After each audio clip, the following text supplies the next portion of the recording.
As Robin said, I am trained and have been operating for about the last 25 years as a social psychologist, an experimental social psychologist, and it's been only in the last couple of years that I have moved much more to community-based research in order to be able to move the research to having an impact. So what I'm talking to you about are some of the lessons that I've learned, in part in hopes that you understand when you reach into academia to try and take advantage of the rich expertise that exists there, there is a patience required as we go, each of us goes through this kind of a learning process.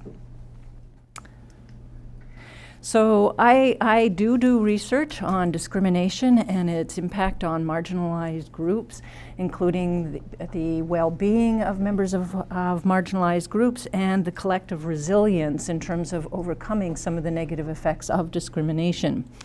In the past 10 years, we moved to looking at the effects of the Indian residential schools on the offspring of survivors, primarily through the use of national surveys.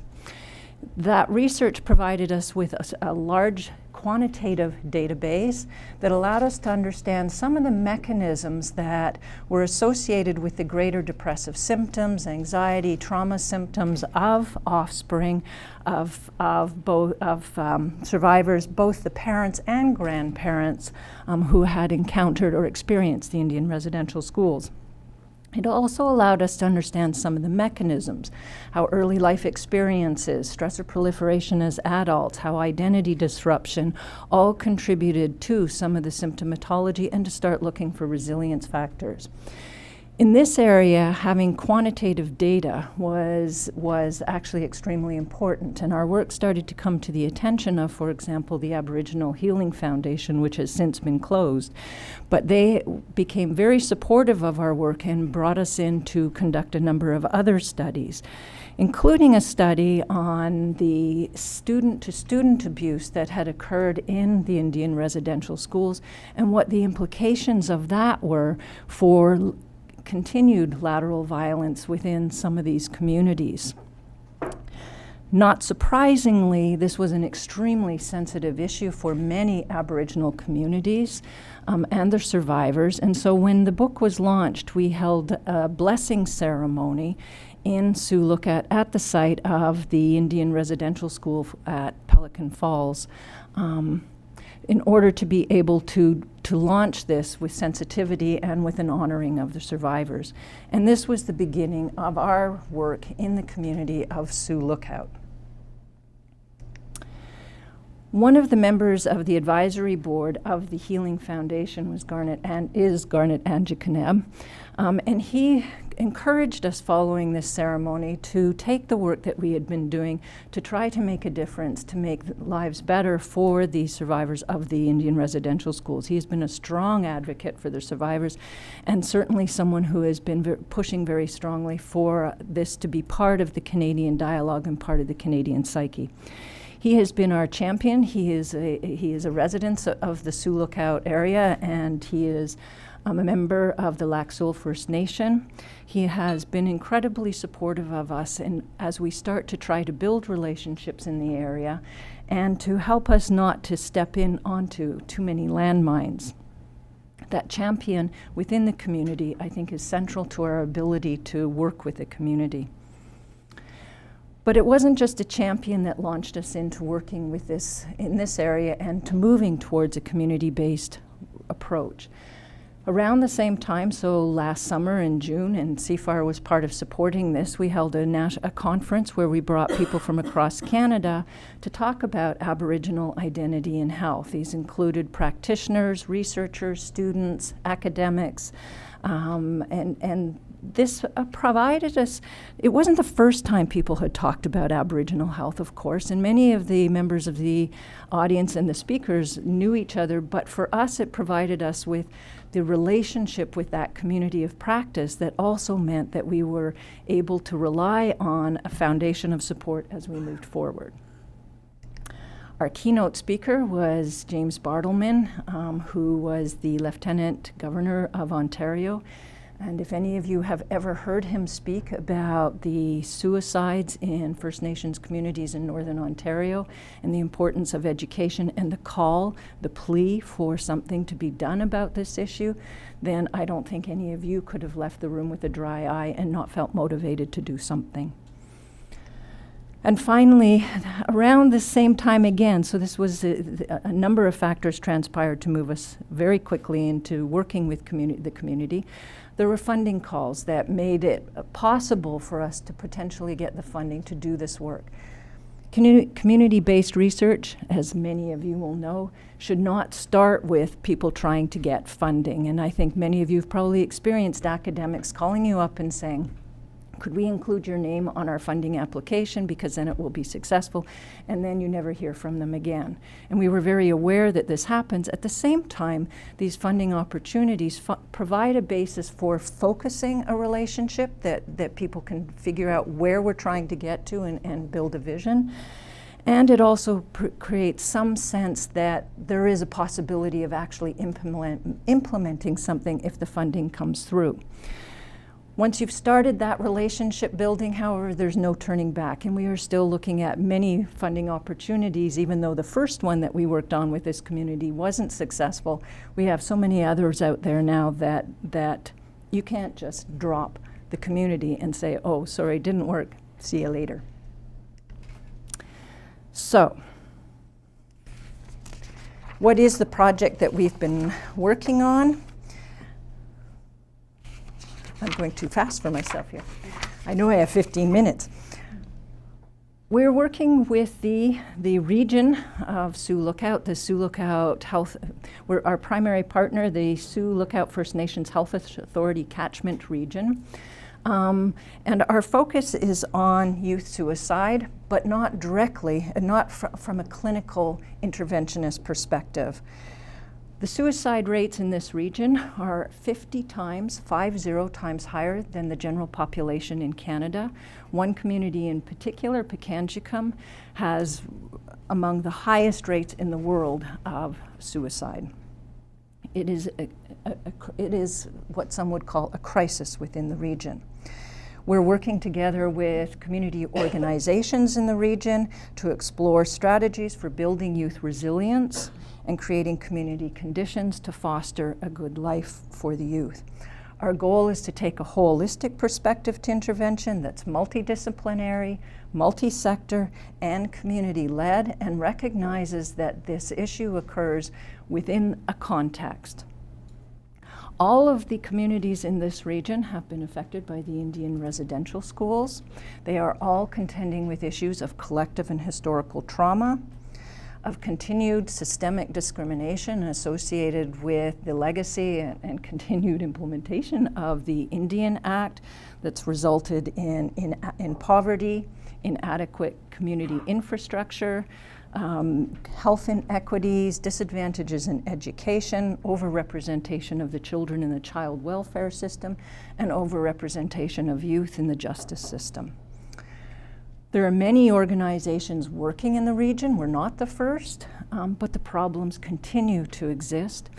And not because people aren't necessarily doing the right thing, but because there is very little coordination across a region of primarily fly-in communities. Funding runs out, there are jurisdictional issues that occur, there are inequities across bands and band councils, and there is sometimes a lack of evidence backing some of the programs that are being implemented within the communities.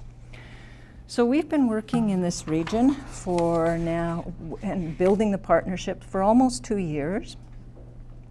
We have an idea based in evidence of the kind of project that would actually maybe make a difference. So we walk in and we had an idea based on the research that a number of our partners who are contributing to this. We have a fairly large team of about 30 researchers and practitioners working with us from various organizations across Canada now. And we thought, okay, one of the areas that many of our researchers have found has been very effective, and particularly working with youth, is to do digital storytelling. Digital storytelling allows them to get engaged in a medium that they're very comfortable with. It allows them to get a better understanding of their roots, of where their culture has come from, and to understand their traditions. It can be used to connect them with elders and adults within the community, and to connect them with each other, and to think about and envision a future for themselves. We thought this was a great idea. We talked to youth about it. They love the idea. Many of the community organizations also really like it. But it's an idea that has to wait for funding, because we don't have the equipment and we don't have the resources to actually implement it. Does that mean we have to wait until we actually get funding? That's not a great idea to walk away from the community, because then you lose a lot of the momentum and the credibility with the community about your seriousness.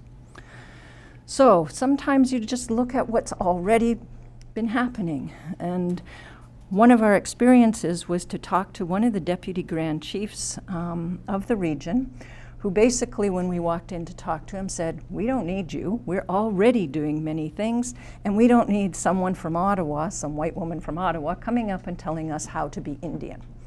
And then he talked to me all about a project that he has been championing within the region called Embrace Life.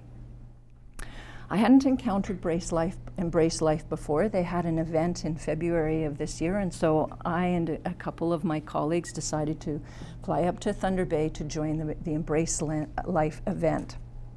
I have never before been to a fundamentalist revivalist meeting, which is exactly what this was. It was intended to bring families together with the Lord, to become stronger, and to work through the grieving process associated with the losses that they'd encountered. It was complete with gospel singers brought up from the southern US.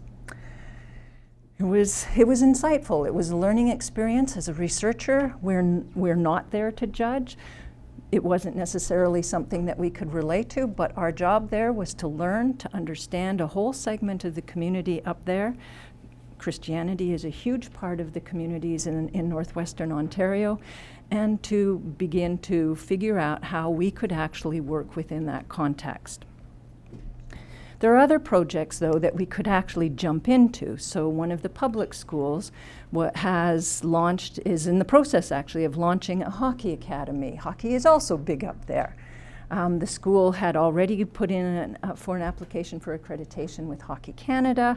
They have equipment that's been donated to them from Jumpstart, and our role is to work with that school to actually evaluate the potential impacts of this program on the well-being of the children. So we have a role to play there, jumping on an initiative that was already started by the community.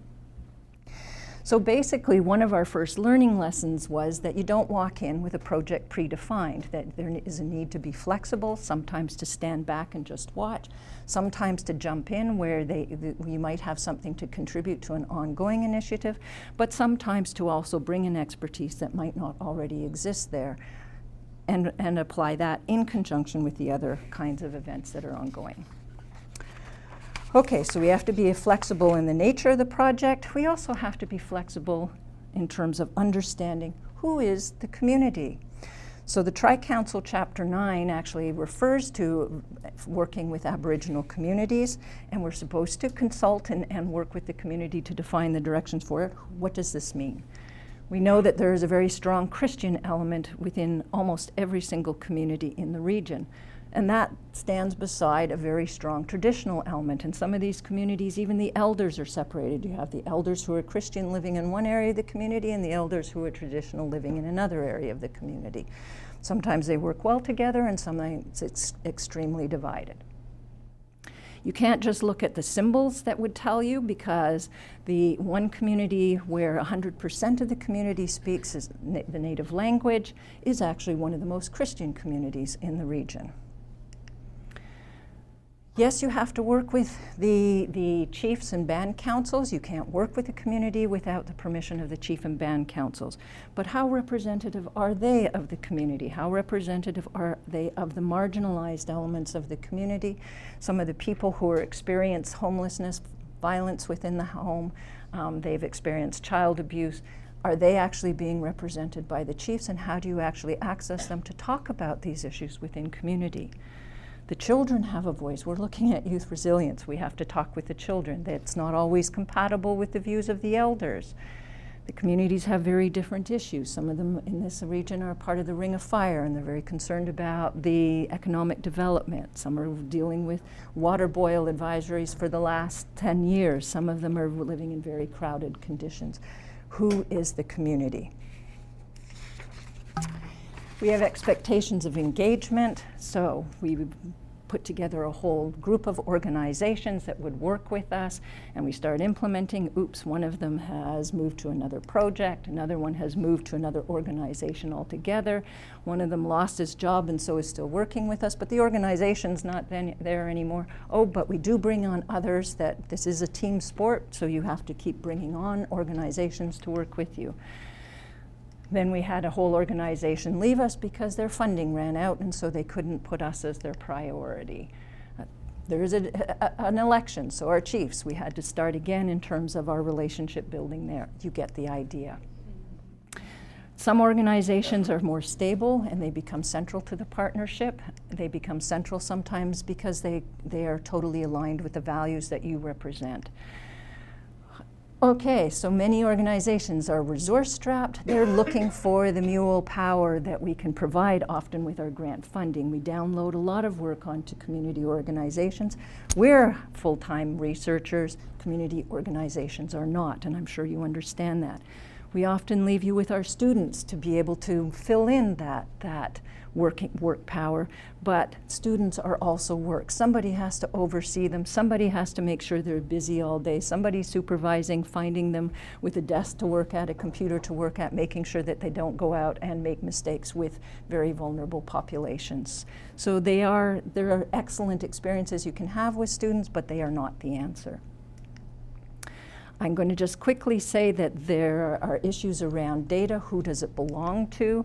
Whoops, I'll go back one second. When you get stories from community members, is it their story or the community's story? The First Nations are overseen by OCAP, which I don't think every community has, that helps guide us through that. There are issues around accessibility of data, and there are issues around how the data is used. Often community organizations are looking for the data for advocacy. As researchers, we often are motivated by that need for advocacy, but we have to remember what our contribution is the evidence that forms the basis of the advocacy. We are not the advocates, and that compromises the data when we start seeing ourselves as the advocates. Why do we do it? We do it not for a lot of bad reasons.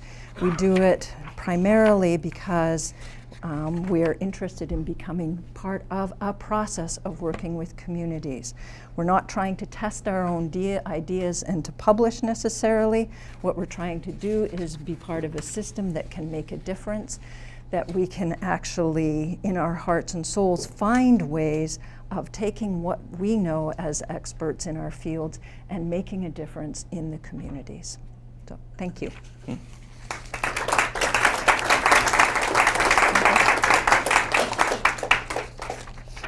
I got to leave this and not walk off with it. Thank you, Kimberly. I really, as I'm sure people in the room are incredibly struck, and I was when we chatted in advance of this, by the thoughtfulness of the approach, clearly your commitment to the youth and the communities, but also the adaptability and how you have gone about doing your work. So I think those are themes that I'll hear again, and thank you for that. Axel's going to come up. I think what we'll do is let's have Axel present and then pause for a minute. We can take questions on a couple, unless there's any immediate questions. We'll have time at the end, but I did promise we'd have time in between. So Axel, if there's questions, we may just pause for 1 second. Yeah, go ahead. Let's take a minute or two, and if you've got a question for Kim, let's start with one or two now and come back to more. I don't know if this is on. I think the acoustics are super. Yeah, I think we're just a digital audience. What is this on, or do I need to do something to turn it on? Okay, go ahead and talk, and hopefully I'll come on as you talk. Thank you very much. I don't think it's on, Kimberly, for your incredible presentation. The PowerPoint was just beautiful. The images were really compelling. One thing I'm grappling with is social innovation. I don't see social innovation anywhere except on the hashtag of this event. And that term social innovation, I know changemakers, you have a great definition. I don't have it at hand.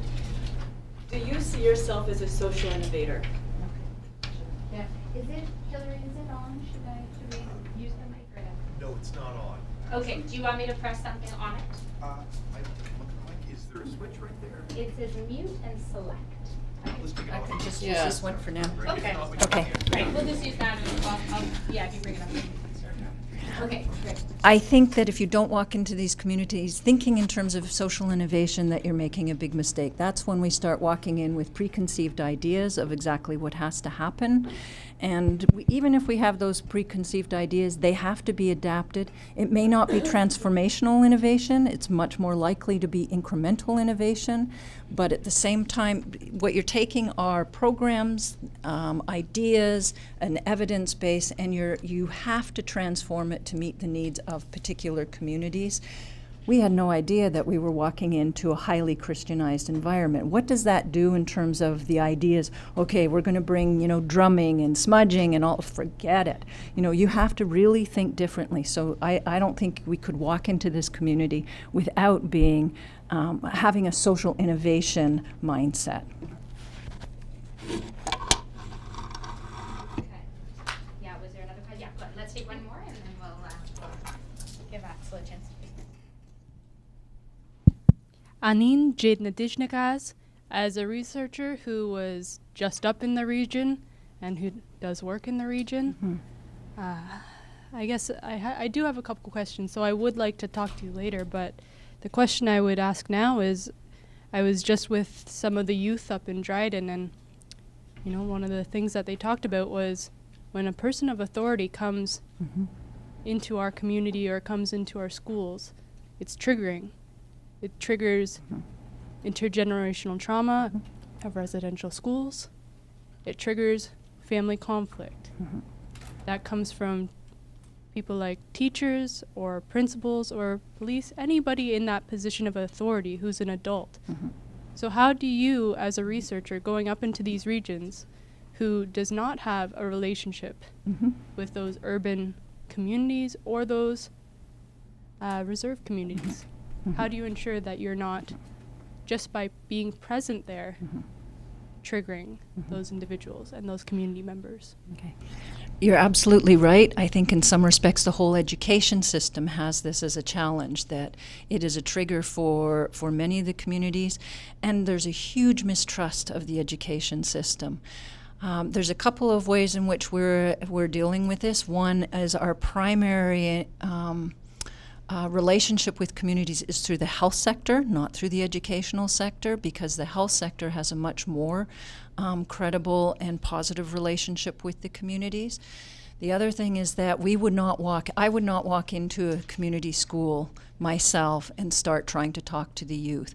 When we're talking with the youth, it has been through the teachers and engaging them. So with the hockey school, it's not me going in there. These are the coaches, the teachers, the parents, the volunteers, and we're working with them. We have had dialogue circles with youth. It is not usually me that goes. It's with, a trusted individual in the community, the person who's running the youth programs. And my colleagues, I'm the white woman. My colleagues are First Nations, and they're the ones who are often going in and working with youth. And they're trying to put things not in terms of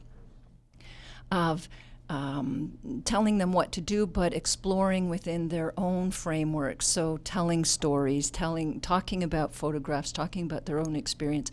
But it is the young First Nations members of our team who are currently working directly with the youth.